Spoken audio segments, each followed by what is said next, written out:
Assalamualaikum warahmatullahi wabarakatuh. Pada video kali ini kami akan memberikan informasi terbaru untuk semua guru tahun 2022 nanti, di mana ini merupakan kabar baik bagi dunia pendidikan. Untuk itu ikuti video ini sampai selesai.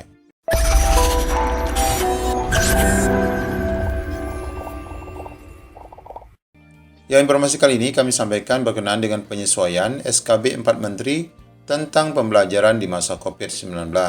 Ya, ini penting sekali bagi kita semua, karena pelaksanaan pembelajaran pada tahun 2022 ini, di awal semester ganjil ini, akan dilaksanakan lebih baik lagi. Di mana keputusan bersama Menteri Pendidikan dan Kebudayaan, kemudian Menteri Agama, Menteri Kesehatan, dan Menteri Dalam Negeri memberikan kepada kita kepastian pelaksanaan pembelajaran tatap muka yang akan dilakukan pada setiap satuan pendidikan.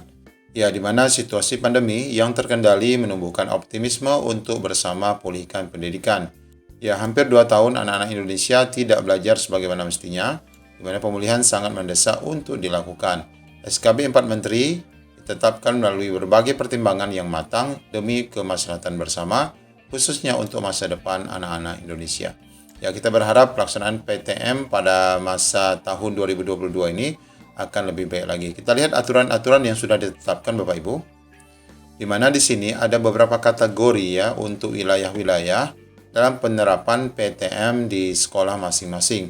Nah, di sini Bapak Ibu kita lihat ada kategori A, kategori B, dan kategori C. 3 kategori ini akan mengacu pada kondisi daerah PPKM level 1 dan level 2. Ini nanti bagi kategori A, yaitu apabila sudah melakukan vaksinasi dosis untuk tahap kedua ya bagi para guru, ini nanti sudah mencapai 80%, di mana juga untuk vaksinasi dosis 2 bagi lansia sudah mencapai 50%, maka kapasitas PTM-nya sudah diberikan akses 100% untuk tatap muka di sekolah.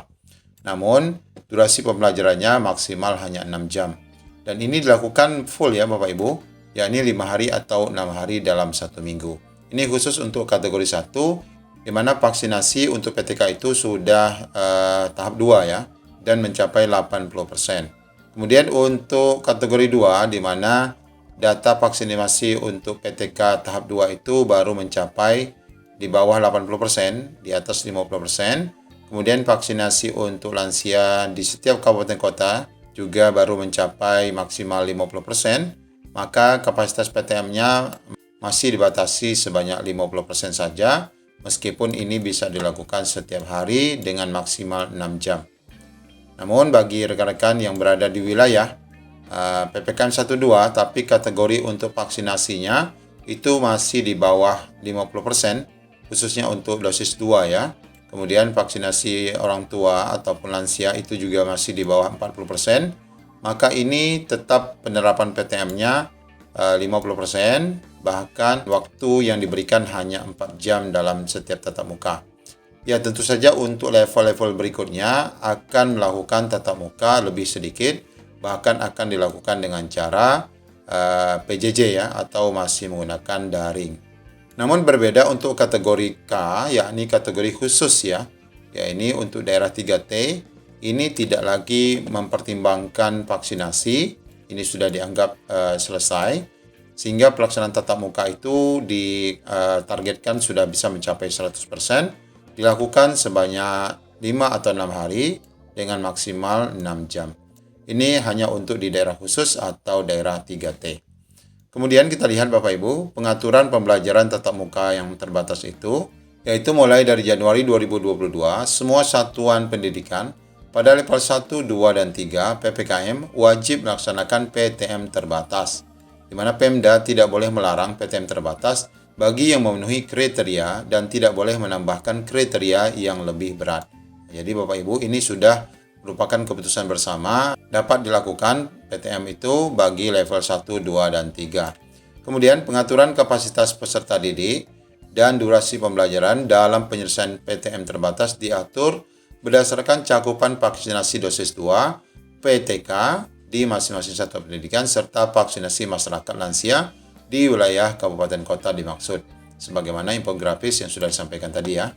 Kemudian yang kedua, orang tua, wali, ataupun peserta didik dapat memilih PTM terbatas atau PJJ bagi anak-anaknya sampai semester 1 tahun ajaran berakhir. Namun ada ketetapan bahwa mulai semester 2 tahun ajaran 2021-2022, yakni mulai Januari ini, semua wajib mengikuti PTM terbatas ya.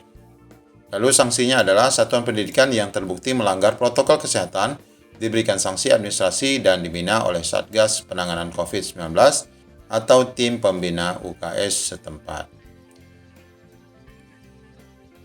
Lalu bisa saja pelaksanaan PTM itu akan diberhentikan apabila semula SKB 4 Menteri saat ini adalah apabila ada temuan kasus konfirmasi COVID-19 di satuan pendidikan, Pemda dapat menutup satuan pendidikan dan menghentikan sementara PTM terbatas paling cepat 3 kali 24 jam.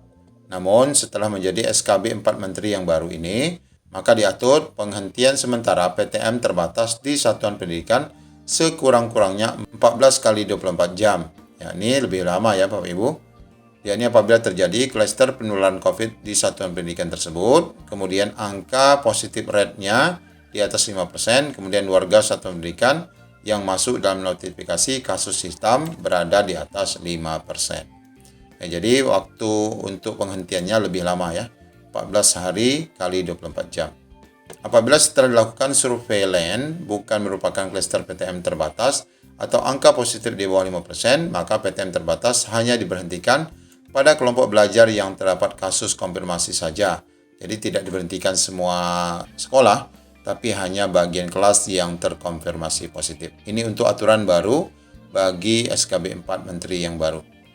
Ya, kemudian bagaimana masalah vaksinasi pendidik dan tenaga kependidikan? Untuk SKB yang sebelumnya, itu diatur bahwa satuan pendidikan yang mayoritas PTK sudah divaksin wajib menyediakan layanan PTM terbatas, di mana PTK yang belum divaksin disarankan mengajar secara PJJ. Ini yang sebelumnya.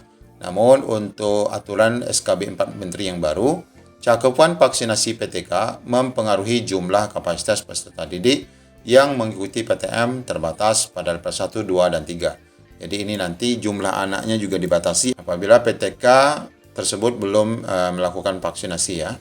Kemudian PTK yang belum divaksinasi tetap mengajar secara PJJ. Lalu PTK yang menolak, nah ini ada aturan untuk sanksi. PTK yang menolak divaksinasi padahal vaksin tersedia dan memenuhi syarat untuk divaksin dapat diberikan sanksi sesuai peraturan perundang-undangan, yakni Peraturan Presiden Nomor 14 Tahun 2021 tentang perubahan atas Peraturan Presiden Nomor 99 Tahun 2020. Kemudian bagi orang tua, meskipun bukan syarat mengikuti PTM terbatas, orang tua wali diimbau mendorong anaknya yang sudah memenuhi syarat untuk divaksinasi untuk segera melakukan vaksinasi agar semuanya dapat diikutkan dalam PTM 100%. Lalu kemudian bagaimana pembukaan kantin, pedagang, kegiatan olahraga, dan ekstrakurikuler di lingkungan sekolah. Untuk SKB sebelumnya, ini diatur bahwa pada masa transisi ada 2 bulan pertama sejak PTM terbatas dilaksanakan belum boleh dibuka. Nah ini waktu SKB sebelumnya ya. Kemudian apabila setelah 2 bulan tidak ada temuan COVID, maka kegiatan itu boleh dibuka. Kemudian untuk aturan terbaru di SKB 4 Menteri ini, kantin belum diperbolehkan ya, belum diperbolehkan. Jadi tidak ada jeda 2 bulan, 3 bulan, tetap belum dapat beroperasi. Kemudian pedagang yang berada di luar gerbang di sekitar lingkungan satuan pendidikan diatur oleh Satuan Penanganan COVID wilayah setempat, yakni bekerja sama dengan tugas penanganan COVID pada satuan pendidikan. Jadi kan yang berjualan di luar-luar itu tetap banyak, tapi tetap harus dikontrol. Kegiatan olahraga dan ekstrakurikuler di dalam dan luar ruangan dilaksanakan sesuai dengan pengaturan pembelajaran di ruang kelas. Jadi tetap mengacu pada PTM terbatas itu sendiri. Kemudian yang terakhir Bapak Ibu, terkait daftar periksa kesiapan satuan pendidikan.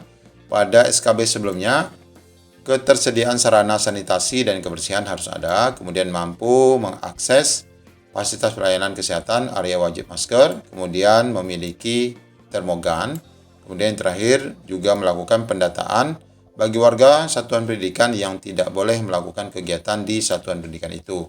Lalu diperbaharui dengan SKB 4 Menteri di mana ketersediaan sarana dan prasarana sanitasi, kebersihan dan kesehatan itu sangat ditekankan. Kemudian diharapkan mampu mengakses fasilitas pelayanan kesehatan dari puskesmas, klinik, rumah sakit, dan lainnya. Lalu diwajibkan memiliki tim satuan tugas penanganan COVID pada satuan pendidikan itu. Kemudian juga telah melakukan verifikasi nomor WhatsApp yakni penanggung jawab pada satuan pendidikan, yakni melalui laman Sekolah Aman Kemkes Go ID atau Madrasah Aman Kemkes Go ID dan memasang QR Code aplikasi Peduli Lindungi di area masuk dan keluar satuan pendidikan. Dan yang terakhir, melaporkan tingkat kepatuhan pelaksanaan protokol kesehatan di satuan pendidikan melalui aplikasi Bersatu Lawan COVID BLC Satuan Pendidikan. Jadi Bapak Ibu, bagi rekan-rekan yang berada di wilayah level PPKM 1, 2, 3, ini boleh dapat melakukan PTM terbatas maksimal sampai 100%, khususnya bagi yang sudah melakukan vaksinasi dosis kedua bagi PTK-nya di atas 80%, kemudian capaian untuk vaksinasi lansia di tingkat kabupaten kota mencapai maksimal 50% ke atas. Ya, mudah-mudahan saja pelaksanaan PTM tahun 2022 jauh lebih baik dan pandemi COVID akan segera berakhir. Demikian informasi singkat dari kami, mudah-mudahan menjadi pencerahan bagi kita semua. Assalamualaikum warahmatullahi wabarakatuh.